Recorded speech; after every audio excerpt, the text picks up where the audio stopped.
Sulpice Sagbagidi, bienvenue, bonjour. Wanted Candide Azanaï. Cher Winner ABC, bonjour, bonjour à tous. La fonction de porte-parole du gouvernement sous l'ère du changement est décidément anecdotique. La parole se fait fuyante ou le silence prend l'ascenseur et occupe le palier. Le ministre Candide Azanaï, porteur officiel de la parole de l'équipage yaïste, a étonnamment avalé sa langue et se mue ainsi en porteur de silence. Le champion de restaurer l'espoir porte la croix de la privation de la parole et laboure dans la douleur le vaste champ du silence. Le paysan du damné peut devenir le porte-parole des animaux des fables sans que La Fontaine et Ésope ne s'en offusquent. Revenons sur le destin du porteur désigné de la parole. Le bouillant Candide Azanaï a du mal à flamber et à garder le rythme depuis sa fameuse promotion sur l'échelle de la parole.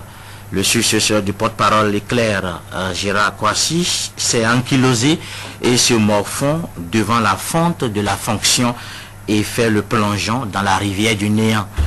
Difficile d'être porte-parole Tsouya Iboni.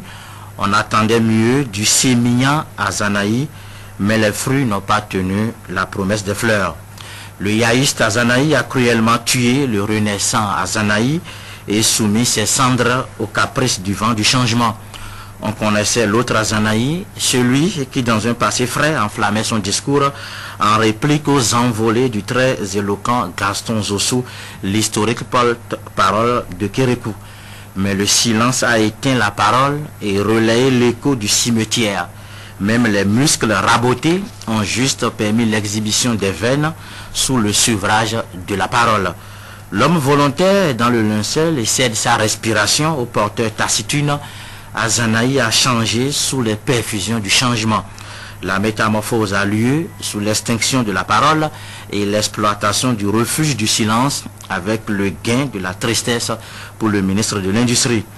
Et pourtant, oui, pourtant, le fleuve de la parole devrait être en crue pour le porteur de la parole, malheureusement asservi à l'infini silence.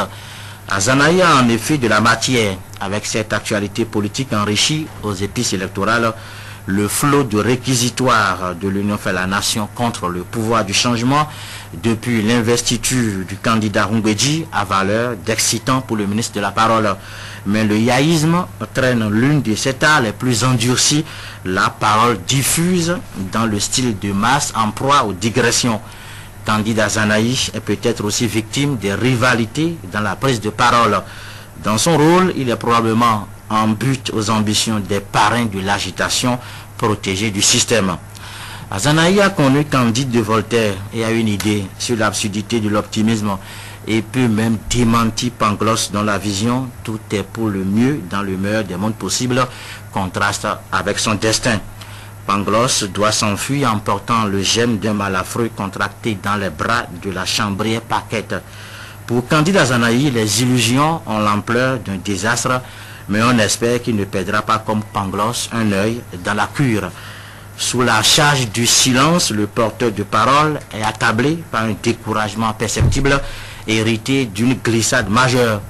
Son budget n'est pas validé, alors que dans la foulée, le beau-frère du chef de l'État se trouve garni avec, entre-temps donc, la charge dorée de la communication du prince candidat. Déplumé et réduit financièrement en cendres, le ministre Azanaï ronge son frein. Le beau-frère s'avoue en revanche le bonheur des moyens de sa politique. La volonté, la détermination du porteur de la parole tombe alors dans l'illusion et naufrage loin des rives.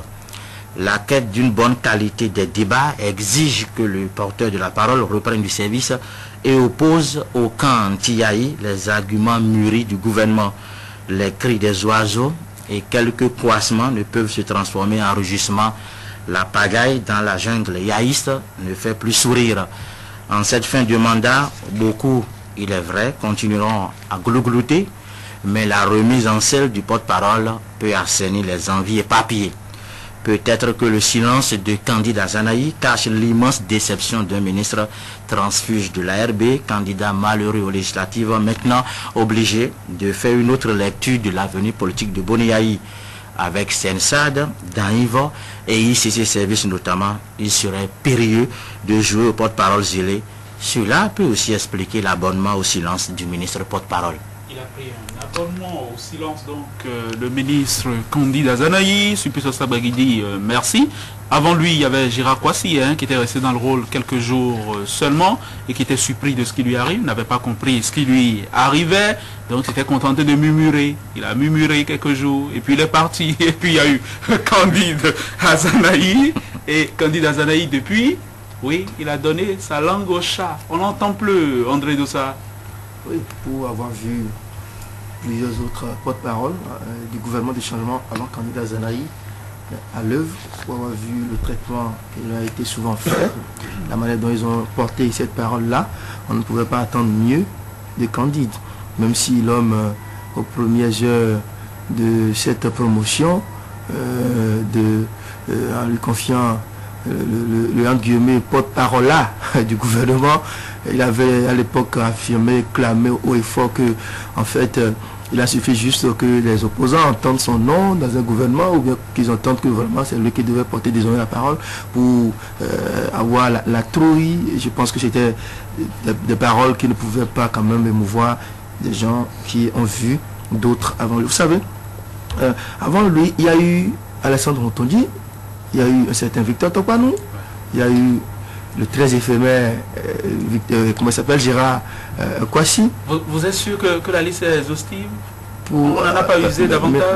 Je pense que c'est possible, parce que le gouvernement du changement a cette particularité-là, de multiplier, démultiplier les fonctions, les postes, au point où aujourd'hui, en tout cas les statistiques sont là, et c'est quand même assez évocateur. Donc c'est possible qu'on ait oublié d'autres porte-parole, c'est possible. Mais ce chiffre-là aussi n'est pas négligeable. Tu vois, ça faire... Zinilokwe aussi, non? Est-ce que Zinilokwe aussi avait porté la parole? Non, c'est pas officiel. Non, je ne crois pas. Ah, oui. Il y a eu Abraham Zinilokwe. Oui, voilà. Ah oui, je ne voulais pas préciser. Non, Abraham Zinilokwe. Quand on dit Zinilokwe, vous ne pensez carrément. Il y avait Abraham Zinilokwe. C'est celui que vous préférez. Allez-y. Donc voilà, donc ça fait 5. Oui. Ça fait 5. Donc c'est avec 5 ans, moins de 5 ans. Avec deux autres, peut-être on ne doit pas finir, il reste encore quelques mois avant la fin du mandat du premier quinquennat, si on le renouvelle. On pourrait avoir une bonne équipe de football pour le Maracana. D'un porte-parole. Le volleyball. Par il y a eu Lionel Agbo aussi, mais... Non, ça c'est... Il y a un statut particulier. Généralement c'est quoi? Il commence d'une façon assez tonitruante et puis finalement il sombre dans le silence. Je me rappelle, il y a je ne vais pas citer le nom, qui se plaignait à un moment donné comme quoi on ne lui donnait pas les moyens de véritablement jouer ce rôle-là. C'est-à-dire on lui a confié un rôle et au même moment on l'empêche de faire ce travail. Donc finalement, ça ne m'étonne pas moi personnellement que le candidat Azanaï, finalement, de porte-parole, devienne finalement un porteur de silence. Donc c'est aussi cela, la réalité du changement l'ont certainement rattrapé et l'ont contraint au silence. Est-ce qu'avec le recul, vous direz toujours que c'était une promotion? Mais évidemment, lorsque vous débarquez dans un gouvernement et qu'à la petite semaine, on vous porte au grade de porte-parole, vous savez, c'est une grosse promotion. D'accord. Une promotion à la hussarde, même lui n'a pas pu venir. D'accord. C'était peut-être un peu par défaut, parce que l'autre, il ne tenait pas. Enfin, il ne portait pas et peut-être... Il m'a semblé que peut-être il n'a pas été extrêmement dynamique, il n'a pas... Et puis, il ne faut pas oublier que dans la période, Azanaï avait eu à faire des déclarations terribles. C'était dans la foulée de l'éclatement de l'affaire ICC Service, où il avait créé des délits extraordinaires, des délits de proximité. C'est lui qui a vu qu'on a créé le placement d'argent à Diara et non à Calavi, qui pense que tel leader de l'opposition aurait envoyé des cantines à l'extérieur, acheté des maisons. C'était dans cette période-là. Tout ça, c'était lui. Et ça a plu, apparemment.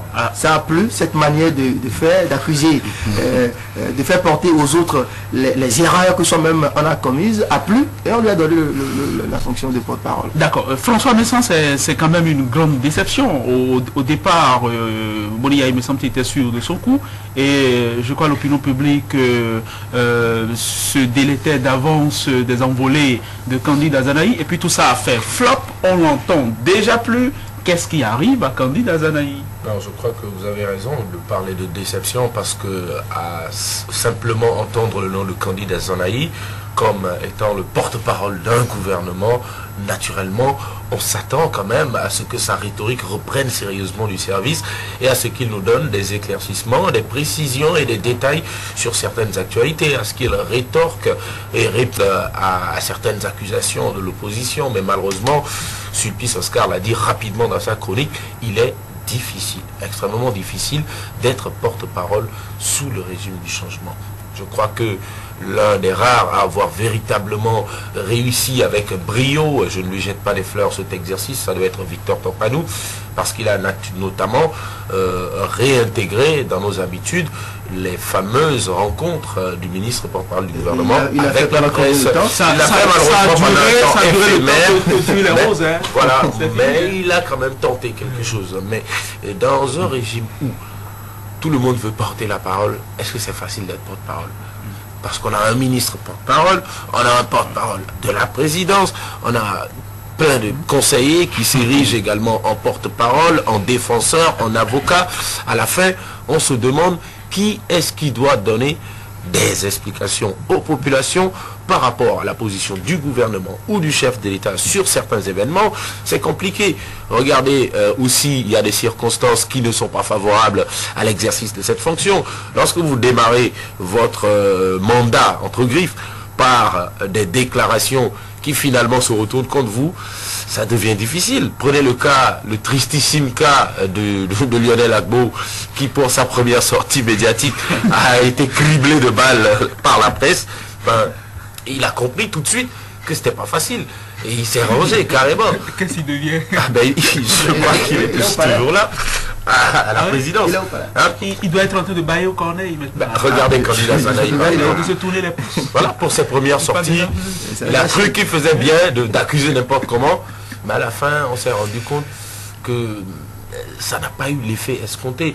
Je crois que c'est extrêmement difficile et il faudrait qu'il y ait un peu plus de rigueur et de discipline dans la gestion de la communication au niveau de la maison Khoury, au niveau du pouvoir actuel. Parce qu'on ne sait pas véritablement à qui on peut donner les vrais rôles à des moments donnés. Vous avez vu les propos que Alexandre Rountoni, par exemple, a eu à tenir à un moment donné, quand on parlait de la disparition de Urbain Pierre Donivore, mais ce sont des propos extrêmement choquants à la limite.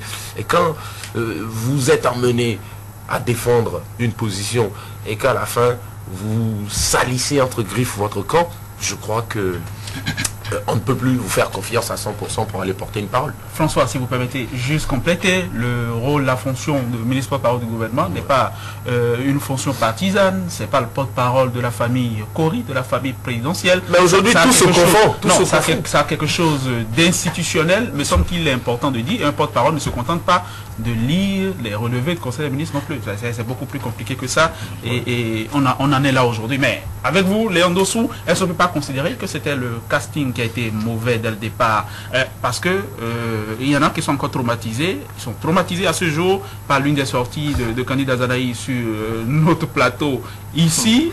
Oui, et c'est précisément, après ça, c'est précisément après ça, et dans la foulée qu'il a été fait ministre porte-parole du gouvernement. Est-ce que c'est pas le péché originel? Est-ce que c'est pas dès le départ? Non, mais à propos du passage du ministre Azanaï sur notre plateau ici, je pense que c'était peut-être un excès de zèle. Sinon, l'homme, je ne peux pas parler de mauvais... Non, c'était peut-être un excès de zèle. Sinon, moi, je ne voudrais pas parler de mauvais casting, parce que lorsqu'on prend l'homme, il faut dire quand même que c'est un bon communicateur. Je ne dirais pas excellent, parce qu'on l'a vu, on l'a vu...